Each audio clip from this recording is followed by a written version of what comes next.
Good morning children.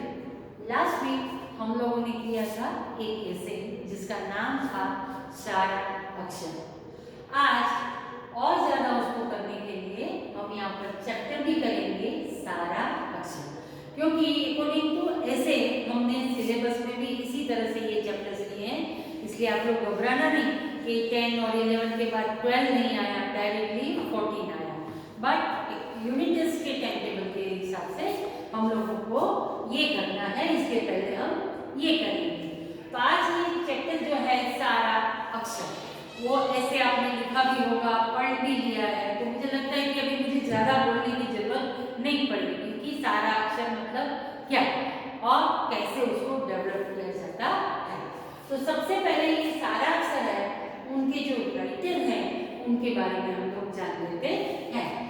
इनकी जो writer है उनका नाम है पिंकीबेन पंड्या। उनका बर्थ जो हुआ था वो 28 मई 1969 में हुआ था। अब ये इनका जन्म अहमदाबाद में हुआ था और आज भी वो अहमदाबाद की कॉलेज में प्रोफेसर के तौर पर काम कर रही है। और इनके अलावा ये जो है उन्होंने गुजराती कोश रचना मतलब क्या है? डिक्शनरी, शब्दकोश जिसको कहते हैं वो, उनके बारे में उन्होंने संशोधन यानी कि रिसर्च जो है वो उन्होंने किया है। इसके अलावा उन्होंने सारा अक्षर हमारे लाइफ के अंदर कितना इम्पोर्टेंट है, कई बार बैड हैंडराइटिंग की वजह से कितनी गड़बड़ हो सकती है, वो भी हम ये चैप्टर में सीख सकते हैं। और उन्होंने एक खास बात क्या कही है कि सारा अक्षर शक्य है, यानी कि nothing is impossible in this world, but सारा अक्षर जो है वो बहुत ही कम मेहनत के साथ साथ हम उसको पॉसिबल कर सकते हैं। उसके लिए बहुत ज़्यादा कठिनाई नहीं है, क्योंकि ये ऐसा स्किल है जो कई लोगों में इनबॉर्न होता है कि जिनकी ड्राइंग अच्छी होती है, हैंडराइटिंग भी अच्छी होती है, पर इससे हमें निराश होने की जरूरत नहीं है, क्योंकि ये जो राइटिंग स्किल है वो हम दूसरों की राइटिंग को देखकर और समझकर हम उसको और ज़्यादा डेवलप कर सकते हैं।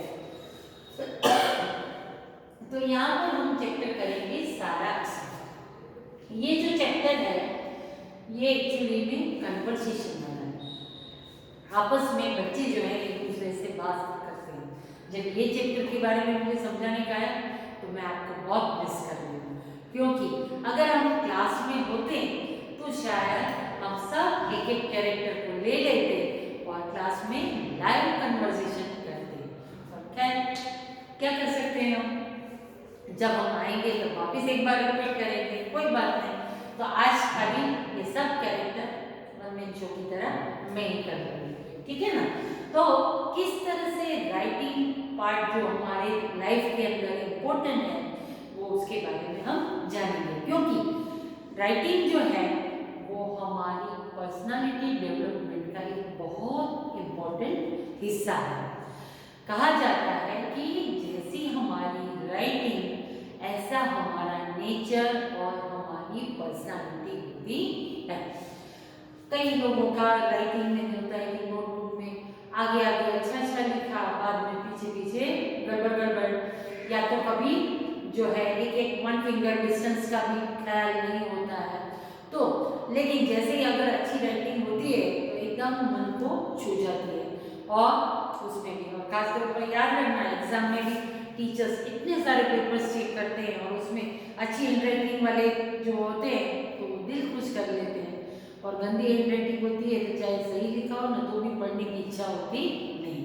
तो ये स्किल जो है वो आप अच्छी तरह से डेवलप करना। तो यहाँ पर हम करेंगे चैप्टर की शुरुआत। यहाँ पर कुछ कैरेक्टर्स हैं, हार्दिक है, मेहुल है, राधा है, सोनल है, इस तरह से अशरफ है, ऐसे बहुत सारे कैरेक्टर्स हैं। वो आपस में किस तरह से बातें कर रहे हैं और रिलेटेड टू सारा अक्षर। तो हम यहाँ पर शुरू करते हैं। हार्दिक, ये दो डॉट है मीन्स सेज, कहे છે हार्दिक કહે છે મેહુલ તું તો લેસન કરવા બેસી ગયો, ચાલને રમવા, બધા તારી રાહ જોવે છે। स्कूल से आने के बाद मेहुल जो है वो होमवर्क करने बैठ गया था, तब शाम के वक्त हार्दिक उसको बुलाने आया और कहा कि तू तो लेसन यानी होमवर्क करना। बैठ गया, चल आपने रमवा जाइए, बता तारी राह जोई छे, सब फ्रेंड्स हम तेरी राह देख रहे। तब मेहुल को क्या था कि पहले अपना काम करो, इसलिए उसने कहा आ लेसन पूરું થઈ જાય ને એટલે શાંતિ ને એક काम खत्म हो जाए। तो हार्दिक के अरे वाह, हार्दिक ने जब उसकी नोटबुक को देखा कि वो कंप्लीट कर रहा था, तो हार्दिक ने देखा और अरे वाह तारी नोटना पाना केवा मस्त छे, લીસા લીસા।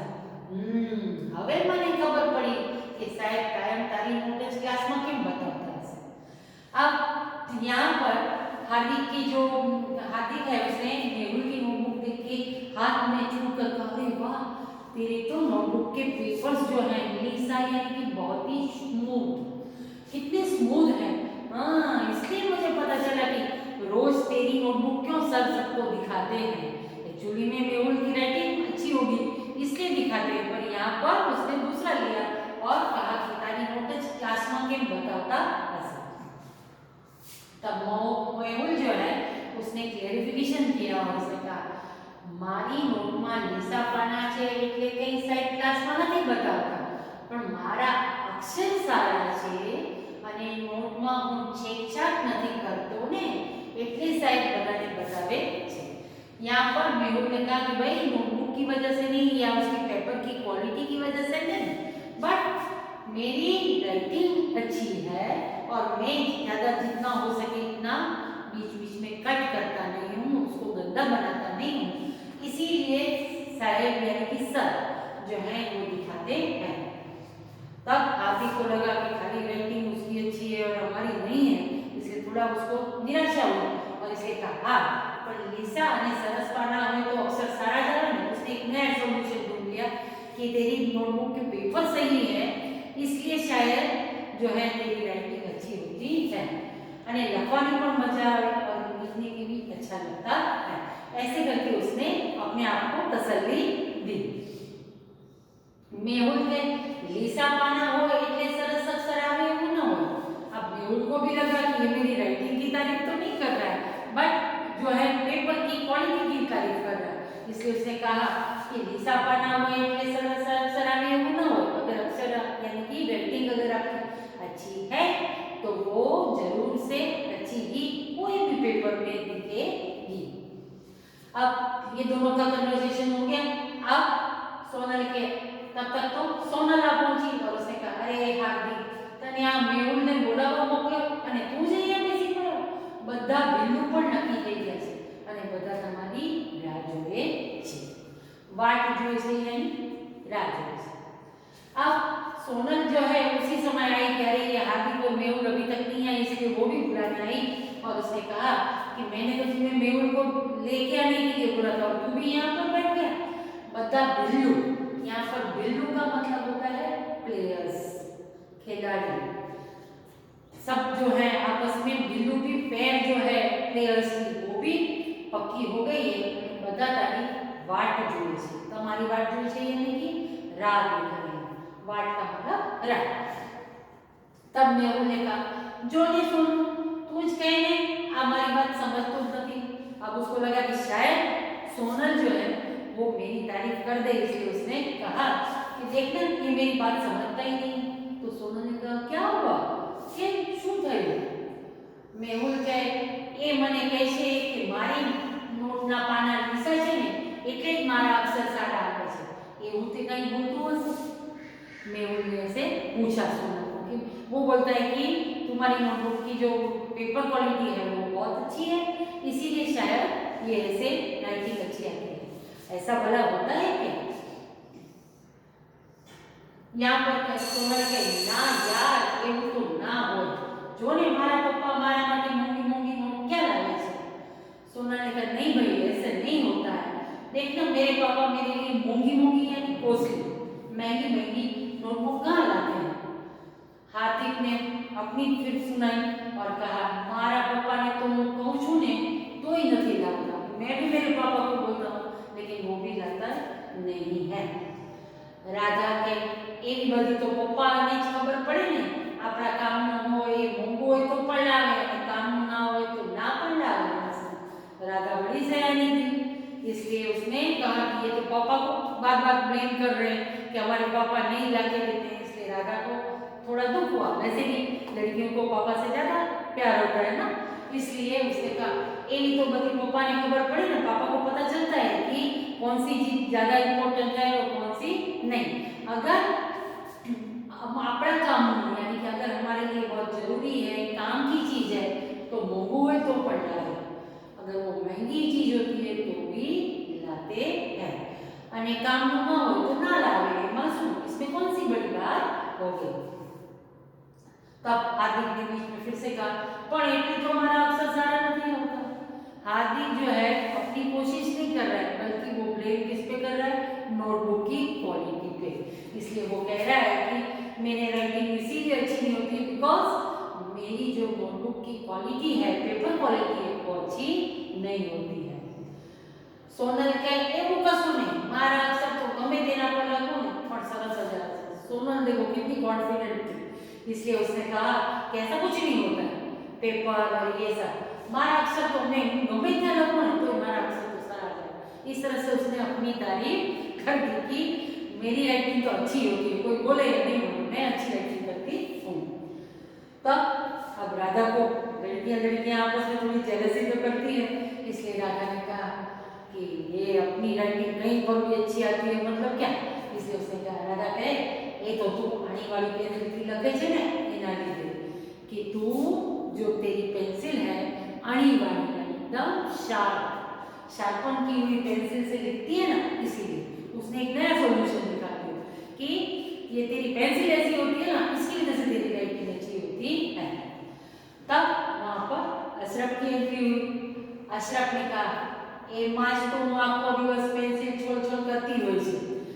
अशरफ ने उसकी वो कर दी कि हाँ इसीलिए तो ये सारा दिन पेंसिल में छोल यानी कि शार्पन करती रहती है, उसको बार बार छीलती रहती है। और हार्दिक को और मजा आ गया, इसलिए उसने कहा मैं भी एक बस एक पेंसिल पूरी। और इस तरह से 2 दिन में तो वो पेंसिल को खत्म कर देती, इतना शार्पन करती रहती है कि राइटिंग अच्छी हो, इसके चक्कर में वो सब ऐसे कर देती है। देखो अभी तो आपको पेंसिल की बॉक्स है, वो मम्मी पापा एक पूरा बॉक्स दे देंगे, उसके बाद में पूछेंगे भी नहीं कि कितनी पेंसिल खत्म हुई कि नहीं, दूसरा नया आ जाता है। लेकिन हम लोग जब पढ़ते थे ना तो हमको एक बॉक्स जो है वो पूरा साल चलता था। एक पेंसिल जो है वो मम्मी देती थी कि ये रखो, वो जब तक इतनी छोटी ना हो जाए ना तब तक दूसरी मिलती नहीं थी। तो मतलब कभी पैसों की इतनी वैल्यू थी कि जो भी चीज़ है उसको अच्छी तरह से यूज करो और वेस्टेज मत करो। तो इसीलिए कहा कि 1 दिवस में एक पेंसिल पूरी करी ना कि यानी इतना छिलती रहती है। तो सोनल ने अपना फिर से बोला कि भाई मैं ऐसे ही छिलती नहीं हूँ, इसलिए उसने कहा ये तो अणी टूटी जाए तो छोड़वी तो पड़े ने, અને पेंसिल જ બટાકણી હોય तो શું કરું। अरे ये तो पेंसिल जो है वो छीलनी तो पड़ती है शार्पन करने के लिए, तो उसमें तो कोई मेरी गलती नहीं है, अने छोड़वी तो पड़े। पेंसिल बटकनी हो, बटकनी यानी कि ब्रिटल, बराबर लिखने के टाइम ही कट करके टूट जाती है। तो ऐसी अगर हो तो क्या कर सकते हैं। इस तरह से ये दोनों सबके बीच में कन्वर्सेशन चलता है। तब राधा ने एक सोल्यूशन निकाला कि संचा की छोड़े छे ने એટલે કદાચ તૂટી જતી હશે। संचा यानी कि हमारा शार्पनर, कि तू ये शार्पनर से छीलती रहती है ना, इसलिए शायद वो ब्रिटल होती है और जल्दी से टूट जाती है, पर ब्लेड की छोड़ी इसने तो नहीं टूटे।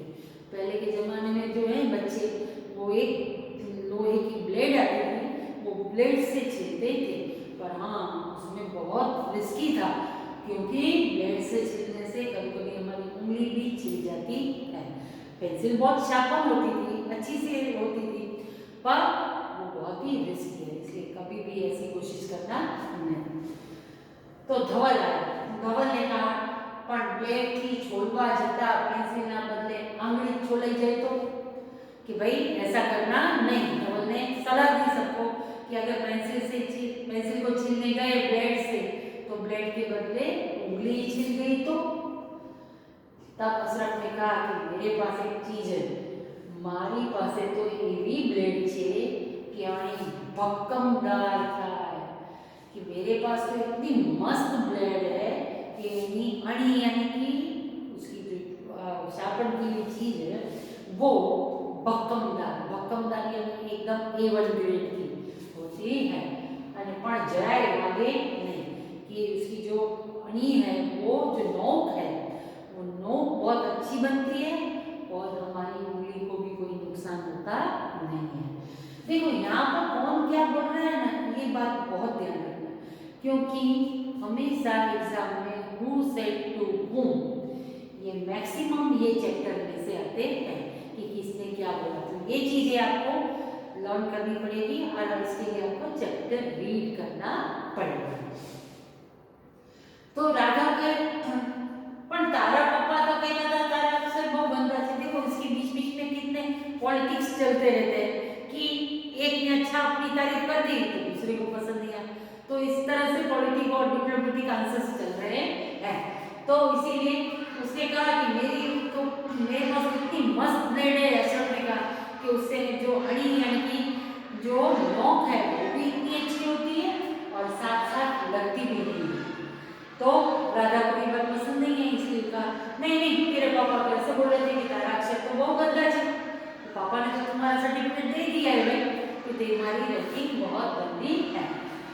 तो अशरफ कहे अबू तो एम ज कहे कि कलम थी लखी है वो ज अक्षर सारा कि अबू मेरे जो है पिताजी हैं वो उन्होंने कहा है कि जो कलम होती है, कलम यानी कि पुराने जमाने में लोगों के पास ये बॉल पेन पेंसिल जैसे नहीं था, तब वो लकड़ी की नोक वाली चीज बनाते थे जिसको बोलते थे कलम।